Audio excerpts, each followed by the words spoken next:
The pandemic has forced many Americans to rethink retirement. While some have had to work longer than they originally planned, others are staying on the job to keep busy. Alexa Liacco takes a look at what's driving the trend. I'm gonna see you. Oh, here we're down here, huh? Wheat thins, bud? This may be her job. Got it. But what Tootie Toohill does for her clients is too personal to call work. On her calendar, if those little clouds are supposed to be me. Now they can be the person that they feel they always were. And so it's wonderful. She's a caregiver, a job she fell into after caring for her own mom.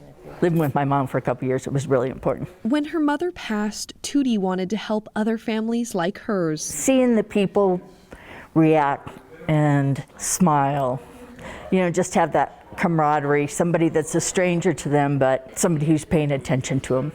And just see that reaction, feel that reaction is like heaven. It's the favorite part.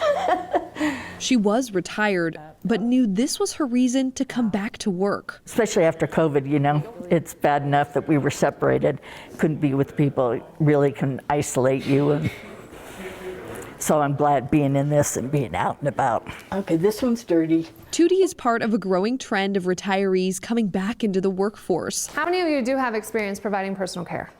You do. It's something Kristen Dahlquist, who runs caretaking company Home Instead, is excited to see. Oh my gosh, so many people are interested in coming back to work. We saw a huge amount of people retire during the pandemic, and a lot of them were near retirement and pushed their retirement early. Home Instead is like many companies across the nation right now, struggling to hire employees. Okay, what about this?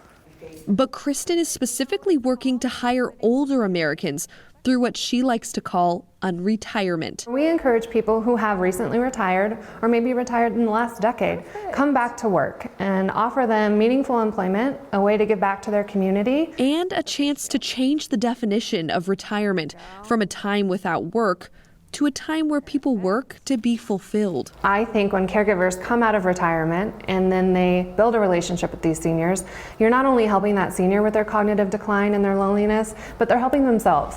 It's that special relationship that keeps Tootie coming to work every day for a company that looks at age as a skill, not a barrier. Ageism is real in the workforce. This is an industry that you don't need to adapt to the technology of 2022. You can come in and you can use those skills that you've learned through your entire life. They're the unteachable skills of connection and kindness Kristen wants more companies to recognize. Skills Tootie plans to keep using as long as she can. Actually, I will love to keep doing what I'm doing until I can't move. This is wonderful. I love it. I'm Alexa Liacco. The pandemic has intensified feelings of isolation and loneliness in seniors.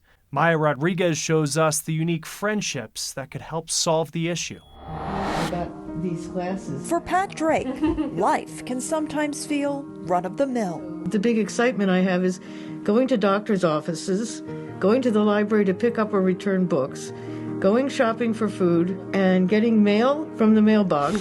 But every week, there's something to break up the monotony. I don't know what it is. I need that. Because it's just wonderful. It makes you think, oh my goodness, someone thinks I'm special. That feeling comes from this duo, Juliana Kolek and Jenna Hopkins, two students from the nearby University of Delaware. I want to hear everything she has to say. I like talking, but whenever I'm here, I feel like I'm always listening. Jenna and Juliana are part of Lori's Hands, a nonprofit that brings together college students with senior citizens in Delaware, Maryland, and Michigan for home visits to combat isolation among older people. It's a way to connect intergenerations. I think it's way beyond their collegiate years. They continue to stay in touch. Something that's taken on new urgency during the pandemic. We've seen an increase in requests because of that. So a lot of loneliness, a lot of isolation is happening. For Pat, that loneliness took hold after she lost her husband in the summer of 2020. Coupled with the pandemic and her own health issues, it's been a tough time. Let's just say it's not a bowl of cherries. But Lori's Hands is helping. It reminds you of, yes, you were a young kid once. And for the students, the visits feel just as rewarding. Every time that I am feeling down, like I come here and I just feel a lot happier. I leave with like a more positive outlook on everything that's happening in my life. I have a little note in my notes app on my phone called Things Pat Has Taught Me. A path made easier for Pat. It just warms my heart. In Newark, Delaware, They were pretty. I'm Maya Rodriguez. How pets are helping preserve brain health in aging seniors. Next on The Race.